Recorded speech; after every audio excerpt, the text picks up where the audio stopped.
The book for Midpoint Banner has been a roller coaster of information over the past couple days. We have a bunch of surprises with no Fade channel, and if you took a peek at what the data miners have found, there's definitely more things coming.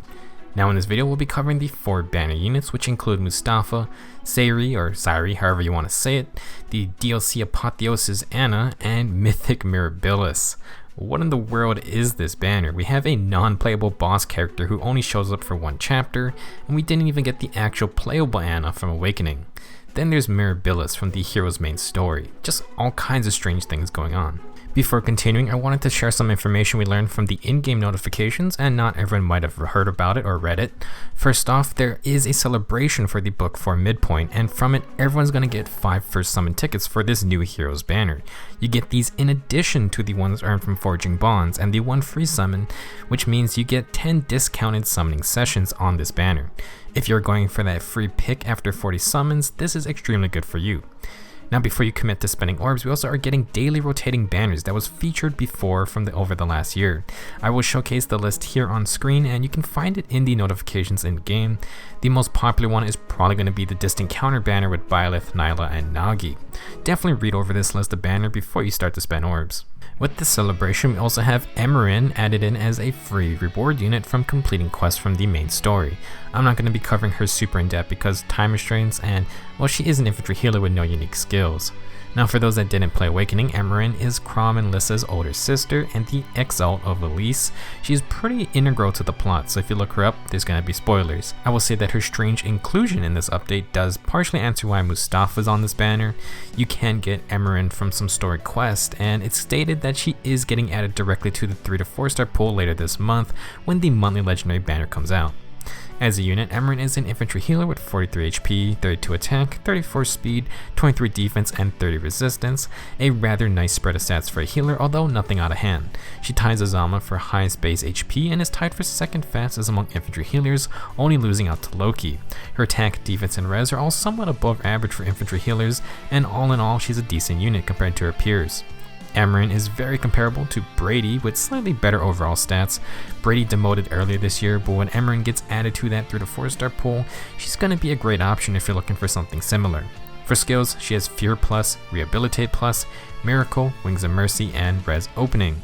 Res Opening is the standout skill here, and it's great for buffing a res tank from anywhere on the map. Sadly, healers don't get a ton of variance in phase since so little come with unique staffs, and you can pretty much use any combination of staff plus hitting assist skill plus a healing special you want. Emmeryn definitely isn't a must-have, but with full investment she can definitely dish out some damage or go full on support like the rest. Her stats are not lopsided, so with plus 10 merges, she'll have a lot of fun options. Now onto the rest of this actual banner. Mustafa, the odd man out, is our 4-star focus unit. The free pick mechanic is also in effect on this banner, so be sure to spend orbs wisely if you are looking to take advantage of it. In Awakening, Mustafa is a non-playable boss character, but he was the boss of a certain chapter. It's a chapter that I consider one of the best in any of the Fire Emblem games I've played. The Forging Bonds introduction actually spoils some things immediately, but if you are okay with spoilers or if you forgot what chapter I'm talking about, I would definitely recommend looking it up. It's a fantastic blend of game design plus storytelling, and it's just a very good Fire Emblem experience. Now moving on, Mustafa is an axe infantry unit. He has 45 HP, 38 attack, 25 speed, 36 defense, and 28 resistance. Admittedly kinda similar to Groom Hinata, who everyone could get for free just recently, although Mustafa sacrifices some HP, speed, and defense for a more balanced res stat. He does come with a speed super boon, which can be taken advantage of if you wanted a slightly faster axe unit. For the most part though, Mustafa is a pretty typical slow unit with a decent amount of points in every other stat. His HP and attack are in a great spot, and 36 defense and 28 resistance is very workable. For ult skills, Mustafa comes with Bonfire and brings Water Boost back from its watery grave into the summoning pool. Boost skills can be okay in PvP, but I think they need a tier 4 buff before being considered in the A slot. Another skill Mustafa introduces to the low rarity summoning pool is Defense Tactic. A plus 6 defense buff with 2 range is great since its only activation requirement can be solved before starting any battle. Defense Tactic as a C skill was actually much harder to get before, so for those that want some tactic buff variety, this is a nice touch. Mustafa's brand new skill is the Barrier Axe Plus. This 14 might inheritable axe grants plus 7 resistance on the enemy phase, and axe users finally get their res increasing weapon. For someone like Mustafa who has decent base defense and not the worst base res stat, he can use the weapon nicely. These type of weapons are definitely for tanky units who sit back and let the enemy come to them. If you add the res refine onto it, you can get 11 extra resistance just from this weapon alone. For builds, we aren't deviating much from the typical quick repulse tank setup. Mustafa is slow, but with some balanced defense and resistance, he should be able to duke it out with dragons too. If you want to keep barrier axe and water boost, then close defense or warding stance would add extra magical tanking power. Otherwise, you can always give Mustafa a rear guard axe for extra defense or the guard axe for built-in guard. Heck, Mustafa can even use Grim Hinata's huge fan plus if you want extra special charging. For A skills, I would probably swap Water Boost out for Mirror Stance or any stance variant. The usual tank skills like Steady Breath, Fortress Defense and Res, or Distant Counter are fine if you're looking for premium options. If you want to actually use Mustafa with his Speed Super Boon, you could get Speed and Res form from Wrath. It's not a skill that works on many units, but Mustafa can combine that with the Rearguard Axe and Steady Posture if you want a good mix of speed, defense, and resistance. Low skills would also work fine, but again, the extra speed is mainly for being able to avoid doubles from average speed units. Mustafa isn't going to be catching those crazy fast swordmasters. Overall, Mustafa is a nice tanky axe infantry unit being added to the 3 to 4 star pool. Unfortunately, he has a lot of good competition in this class type like Ross, Echidna, or even Libra. Still, if you like the guy, he can definitely find a lot of different fun builds. At the end of the day, use him if you like him. Next we have Sayri, black hair, female character, and a swordmaster. I think we've seen this one before. Sayri is an infantry sword unit with 40 HP, 35 attack, 40 speed, 23 defense, and 34 resistance. This update may have been filled with many surprises, but at least some things never change. With 40 base speed and a speed super boon, Sayri is another addition to the ever-growing, very fast sword infantry pool, except she's bringing a rather odd defense and res stat line. Pretty much every 40 plus speed sword unit has higher defense than res, but Sayri is going to switch those around. 23 defense isn't ideal as a melee unit, but even a unit like Carla, who has the same base defense stat, can be terrifying thanks to the sheer amount of damage she can output. At 34 base res, Sayri is our new highest res sword infantry unit, and that does make her unique. Now for old skills, she comes with Iceberg to go with that high res stat, and to no one's surprise, she also comes with Close Call. Suddenly, 23 defense doesn't seem like such a big deal because Sayri has possibly up to 40% damage reduction. It's such a dumb skill to face. For her unique weapon, Sayri has the Amatsu. It's a 16 might sword that accelerates special trigger, and if Sayri is above 50% HP, she gets distant counter. We have seen this exact weapon effect before on Ozian's Vouge, and it's fun because distant counter lets Sayri attack ranged units. With her high res stat, she will also fare much better against mages than most other sword units, and she has close call for even more damage reduction. Not the strongest 1v1 melee dueling weapon, but Amatsu will make Sayri an annoying opponent to face in general if you have ranged units. She's another one of those units you don't want to see in Hollow Forms when you only got squishy ranged units. Sayri also brings with her Kestrel Stance 3. Talk about a comeback. If the foe initiates combat, grants plus 6 attack and speed during combat, and inflicts special cooldown charge -1 on the foe per attack. Kestrel Stance is going to be our offensive, in quotations, tier 3 dual stance skill. The original version of the skill was considered quite bad because generally you want your enemy phase units to have more defense or resistance for better tanking. However, with the introduction of Close Call and Repel, now units can use speed as their defensive stat, which suddenly makes Kestrel Stance into not a bad option. For Sayri, she's going to get a nice attack and speed boost, and she's going to use the damage reduction to keep her alive. To me, Sayri is almost like a second version of Legendary Roma, who was the original Kestrel Stance 2 holder. Legendary Roma also had a distant counter sword, but he was a flying unit with not very high defense or res. That meant he was going to take a lot of damage from bows and mages, and it's just not the best usage of a fast flyer.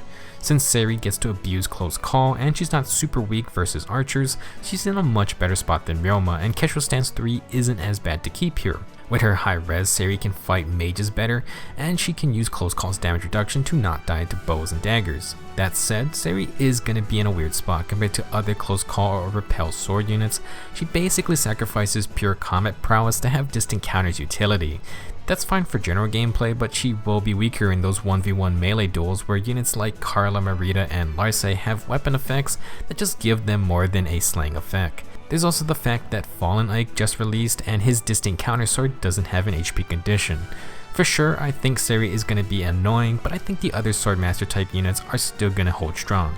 For builds, I would either commit to the enemy phase power of Kestrel Stance with things like Steady Posture, or I would change it out for a mixed phase skill like Attack and Speed solo.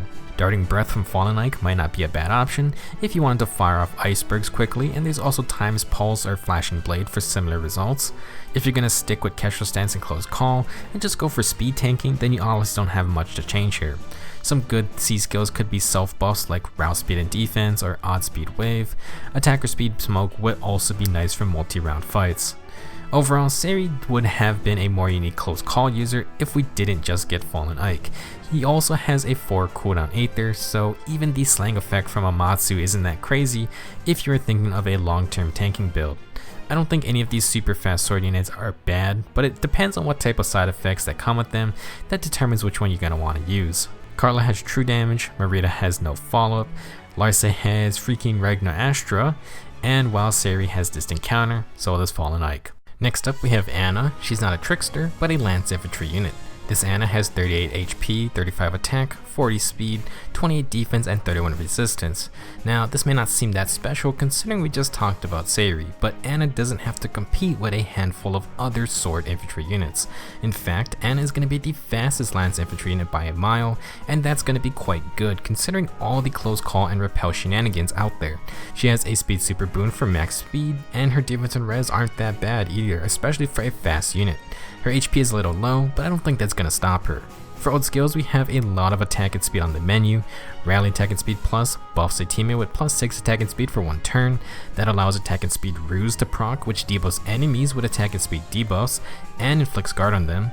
Then Anna also has Attack and Speed Form, so if she sticks with her teammates, she can get a potential plus 7 attack and speed for herself. Kinda insane already, but we're far from done. Anna's Apotheosis Spear is a 60 might lance that grants a flat plus 3 speed that's going to bump her up to 43 speed flat. The second effect allows Anna to move next to any ally within 2 spaces, literally a better warping ability than poor Commander Anna's refined. Last, if Anna fights a foe with more than 75% HP, she gets plus 5 attack and speed during combat. Nice and simple.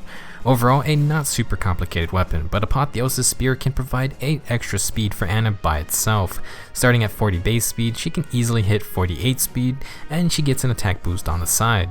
The warping ability is also very nice and works perfectly with her form skill and her rally plus ruse combo. Apotheosis Spear is a great fit for Anna's base kit. To make this deal even sweeter, Anna introduces Joint Drive Speed. It grants plus 4 speed to all allies within 2 spaces, and anytime the user is within 2 spaces of an ally, they also get the same plus 4 speed boost for themselves. Joint drives are great skills, they buff up allies, and they provide a direct combat boost for the user from the C slot, which no other skills provide. An aggressive player phase unit may not benefit as much from these joint drive buffs, but someone like Anna who can warp around her teammates and has a Form A skill does make good use of it. Joint drive will for sure be a popular skill, and it's also another way to give extra speed to all those close call and repel users. This Anna can stack a stupid amount of speed. Apotheosis Spear gets her up to 48, Joint Drive Speed is going to bring that to 52, a maxed out attack and speed form brings that to 59, and then she can inflict in a speed debuff from her Ruse B skill. You don't have a lot of choices for fast lance infantry units, so if you ever wanted a close call or repel lance unit, Anna is the one. Having color advantage over sword infantry units is pretty nice as well in the case where neither unit is benefiting much from close call. It's tough to decide on what else to use because while attack and speed form can give big gains, it won't help Anna if she has to move away from her team. Her base kit is actually really good for buffing the whole team speed, and you can toss on the Drive Speed Sacred Seal to grant plus 7 speed to any nearby units just for being there. Rally buff the right teammates and debuff the right enemies, and you can create some massive speed disadvantages for the enemy. If you want to be a little more lone wolf, then a solo and rouse buff could be better options. I think close call or repel can use any speed boosting skills, and a Steel Kestrel Stance 3 or Swift Sparrow 3, really the choice is up to you. Thanks to Apotheosis Spear granting so much speed by itself, you could even go for distant counter because why not? As an infantry unit, Anna has a ton of options not shown here. She can go for Wrath, Special Spiral, Desperation, and Brazens, lull skills, Time's Pulse, Flashing Heavy Blade.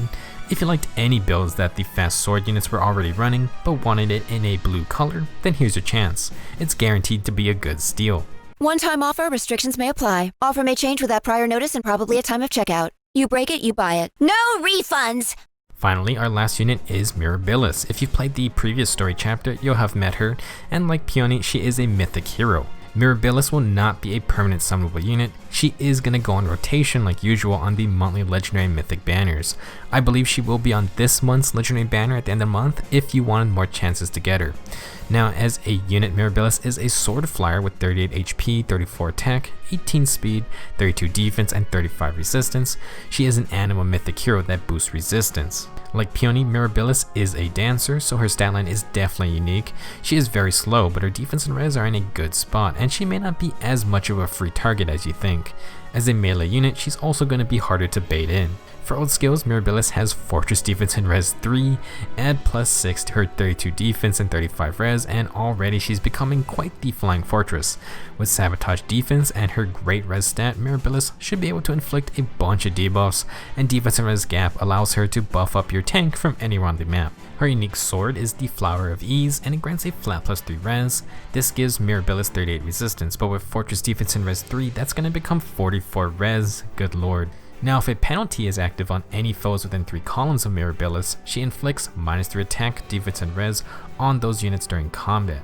This is perfectly fine for a supportive dancer, and 8 the raids, 3 columns is half the map already. With the multitude of ways to inflict debuffs or status effects, it should be easy to proc these extra in-combat debuffs. Speaking of which, Mirabilis has her own unique dance ability, Whimsical Dream. She can dance an ally and give them +5 attack, while also giving any ally within 2 spaces of her target +5 attack as well. Think of this like the Rally Up attack skill. While buffing up her target ally, Whimsical Dream will also inflict -5 attack on the nearest foe within 4 spaces of Mirabilis' ally. It will then spread to any other foe within 2 spaces of the initial infected enemy. It's a bit confusing, so let's walk through it. Mirabilis dances an ally, she's going to buff them with +5 attack, and any allies within 2 spaces also get +5 attack. Now we will find the nearest enemy within 4 spaces and inflict -5 attack on them. After this, you spread the -5 attack debuff to any other foe within 2 spaces. This skill has a massive range, and basically if the unit Mirabilis dances can make an attack afterwards, she should hit that enemy with the -5 attack debuff, which then spreads around.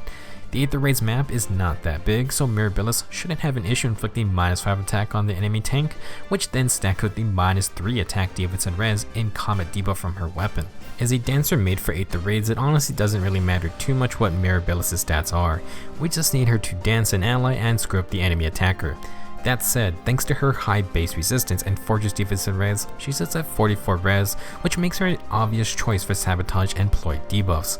This is going to get even better because of her in-combat debuffs within 3 columns from Mirabilis, and then you got the attack debuff from Whimsical Dream.